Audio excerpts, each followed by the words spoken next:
Friday, November 7th, Toronto, Canada. Saturday the 8th, Detroit, Michigan. Sunday the 9th, Montreal, Quebec. It's revealed that Sean has told Brett one time in the past that he was never going to put him over. So Brett has decided he ain't going to put Sean over. Sean wouldn't put Davey over. So Brett's fucking pissed about that. Brett's leaving to take a job where he's going to go from making $1.5 million a year to making $2.5 million a year. Meanwhile, Sean's pissed off because he's only making $750,000 a year on his guaranteed contract because he signed it before the money started creeping up. Shawn Michaels has had all his goddamn ridiculous fucking personal issues that everybody's fed up with. Everybody likes Brett, but by the same token, he's being so fucking childish in a lot of people's opinions, taking it so seriously. And if he'd have just come out and said, I hate Shawn Michaels, and Shawn Michaels is a prick, and I want Shawn Michaels to die, and I'll never put him over, I would have respected that. But it's like they said, well, if you don't want to put him over on pay-per-view, Brett, what about dropping it to him Friday night? Well, no, I'm not going to let him beat me in Canada. In my home country, that's like me. I'm not going to let somebody beat me in the United States of America. Well, okay, then what about Saturday night in Detroit? If you'll let him beat you in the United States, this is where it was going, folks. If you let him beat you in this country, but not that country, what about Saturday night in Detroit? Well, that don't work because we've sold the pay-per-view on me being champion. If I go to Montreal, where I'm over, and I'm not the champion, it'll let all my Canadian fans down.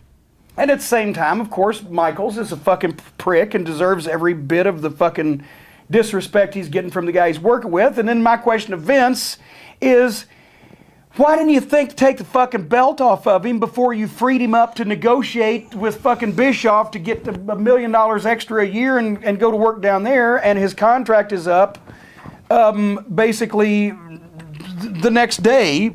Then there was the talk they were going to do some kind of DQ finish, and he was going to come out and just hand the belt to him on fucking Raw. And I made my thought known to Vince. I said, why don't you just lay down and let him piss in your mouth while he does that? What the fuck? Yeah, here's my belt. I'm the champion of your company, but I'm giving you this back because I'm going to go and wrestle for the guys that are going to pay me a lot of money. One fucking, the asshole, at least he was our asshole, he was fucking staying. The good guy was going for more money, so why is his feelings fucking hurt? I'm saying sodomize me with a goddamn rusty fucking fishing knife on national television for $2.5 million a year. Just give me 1 year of that, and none of you assholes here in Connecticut will ever see my fat ass again. Finally, we had the production meeting the night before while the guys were in Detroit. We were in Montreal Saturday night, and we went through the whole fucking format, and then got to Sean and Brett and the time they had, and no details were discussed. I said, Vince, I don't want to know anything otherwise. Do you have a finish? Yes, I do. I said, good. That's all I need to know. And I'm sitting there, and as soon as they go into that fucking spot, I'm like, and right then, there's the bell. And I said, I'll see you guys later. And I stood up and got in the car and fucking took off and missed all the rest of the shit because I knew something was going to happen. I just didn't know what. They constructed, it was the first ever shoot work double cross.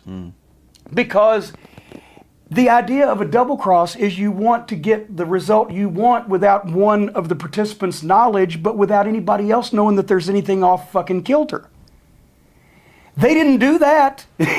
He went with the worked shoot double cross where he specifically did such things to make sure that everybody knew that the fix was in, but except the guy who was actually getting fucked didn't know till afterwards. Vince tries to be the babyface and tried to make Brett the heel. And that wasn't going to work because people would know you screwed the fucking guy, because to them wrestling was still wrestling and at least somewhat legitimate. It wasn't sports entertainment like it has become today. No, you screwed the guy out of his title and he's mad and spit on you, of course. And Brett was a fucking hero. So WCW then mismanages the hottest wrestler in the world and ends his career soon after. So that was a tribute to how fucked up they were.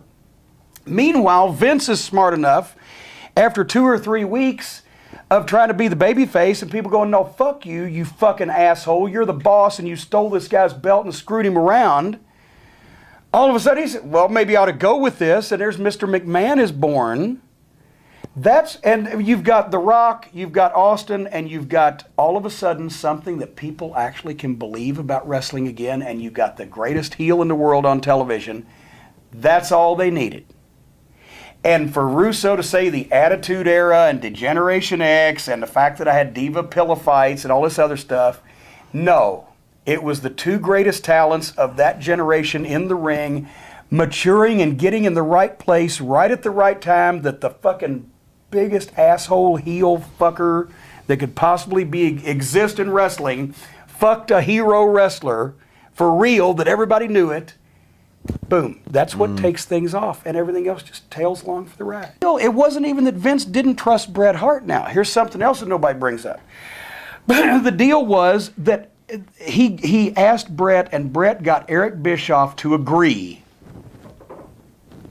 that he would not mention Bret Hart coming to WCW until Bret came back at one point, and the idea was to come back at the December pay-per-view. December 7th in Springfield, and drop the title.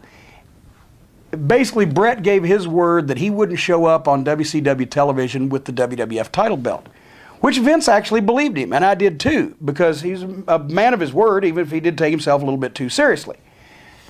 But Eric Bischoff promising, I promise Vince, on these live televisions that I have that air all across the country, I won't say that the WWF champion has already signed and committed to coming to WCW and he'll be here in a few weeks, because as of the day after Survivor Series, Monday, November 10th, on Nitro that night, that could have been said, because the deal had just been done. Make sure that his champion was not noted as leaving to go to WCW, was for his champion to lose the title that night. It wasn't that he didn't trust Bret Hart, but he sure didn't trust Eric Bischoff. Yeah. And why the fuck would you trust Eric Bischoff? Good point.